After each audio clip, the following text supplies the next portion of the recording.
বন্ধুরা, রাতের ডিনার নিয়ে চলে এলাম। আজকে খুব তাড়াতাড়ি একটা খাবার বানিয়েছি। নিয়েছিলাম চিকেনটা লেবু আর নুন দিয়ে মেখে রেখেছিলাম এই ঘন্টা দেড়েক মতন।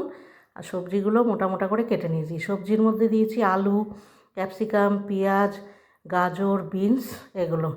আর গোবিন্দভোগ চাল ধুয়ে রেখে দিয়েছিলাম। চালটাকে না একটু শুকিয়ে নিয়েছিলাম। তারপরে যে বাসনে করেছি ওই বাসনে অল্প সাদা তেল দিয়ে একটু বাটার দিয়ে দিয়েছি, দিয়ে চিকেনটা ফ্রাই করে নিয়েছি। নিয়ে তার উপরে দিয়ে দিয়েছিলাম একটু আদা রসুন বাটা, দিয়ে তারপরে এই সবজিগুলো একটু ভেজে চালটাও ভেজে নিয়েছি। আর চালটা যে পরিমাণ নিয়েছিলাম তার ডবল পরিমাণ জল দিয়ে দিয়েছি, নুন দিয়েছি, একটু মিষ্টি দিয়েছি, আর সঙ্গে একটু দিয়ে দিয়েছিলাম নারকেলের দুধ, দিয়ে ঢাকা দিয়ে 10 মিনিট রেখেছি।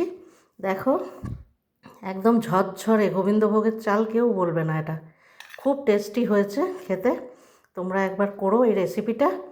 আর আমার ভালো লাগলে আমার চ্যানেলটাকে সাবস্ক্রাইব করে দিও।